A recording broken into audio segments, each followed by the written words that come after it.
Welcome back to the Traveling Templar channel. Today's video is about Armand de Périgord, the 16th Grand Master of the medieval Templar Order, and Richard de Bures, who may or may not have succeeded Armand as Grand Master. Of the Grand Masters of the Poor Knights of Christ in the Temple of Solomon, Armand de Périgord ruled from 1232 to 1244 or 1247, and was associated with many failed battles, one of them which may have resulted in his death at the Battle of La Fourby near Gaza.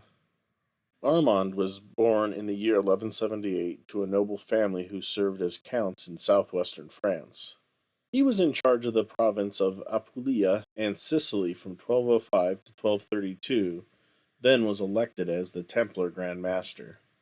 He planned several attacks against the Muslim forces, but these failed and it diminished the effectiveness of the order and the overall European control of the Holy Land. In one such instance, he lost over 80% of his troops when trying to take the Turkish town of Darbsak in 1236.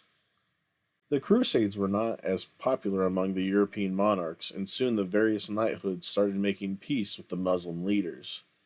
Armand made a treaty with the Sultan of Damascus, and the Hospitallers made a treaty with the Sultan of Egypt. The Templar-Damascus treaty would prove to be a poor friendship, one that would cost them dearly. The Kharasmians, a people from Asia Minor, were pushed out of their homeland by the Mongols under the command of Genghis Khan. They became a nomadic people that often served as mercenaries. These forces, allied with the Sultan of Egypt, conquered and sacked Jerusalem. From there, they headed towards Gaza, where the Battle of La Fourby occurred. The Kharasmians and Egyptians met an army composed of Knights Templar, Hospitallers, Muslim troops from Damascus, and other Christian chivalric orders. The battle started on October 17, 1244, and lasted for 2 days. This battle was costly. Roughly 30,000 troops died in this battle, and eventually the Damascus troops fled, leaving the Christians alone. Around 30 Templars survived, and it was here that the Templar Grand Master Armand was either killed or captured, depending on the account.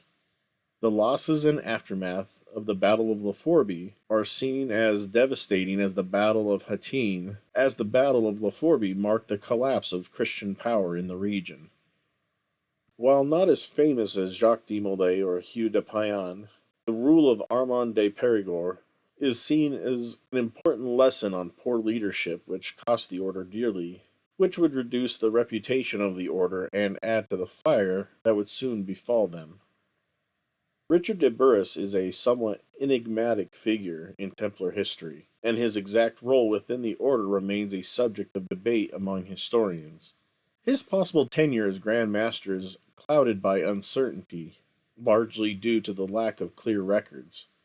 One of the prevailing theories suggests that Richard may have temporarily assumed leadership while the official Grand Master, Armand de Périgord, was held captive by the Muslim forces following the disastrous Battle of La Fourby.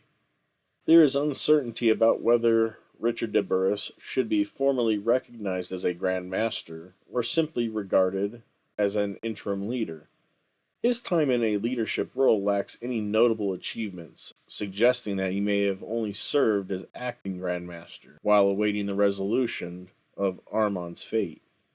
Regardless of his official title, Richard de Bures' role during Armand's captivity reflects the adaptability and resilience of the Templar leadership, demonstrating their capacity to navigate periods of crisis. What is known for certain is that in 1247, the mantle of Grand Master passed to Guillaume de Sonnac. Thanks for tuning in. Don't forget to subscribe to this channel, and you can also follow me on X, Instagram, and Facebook.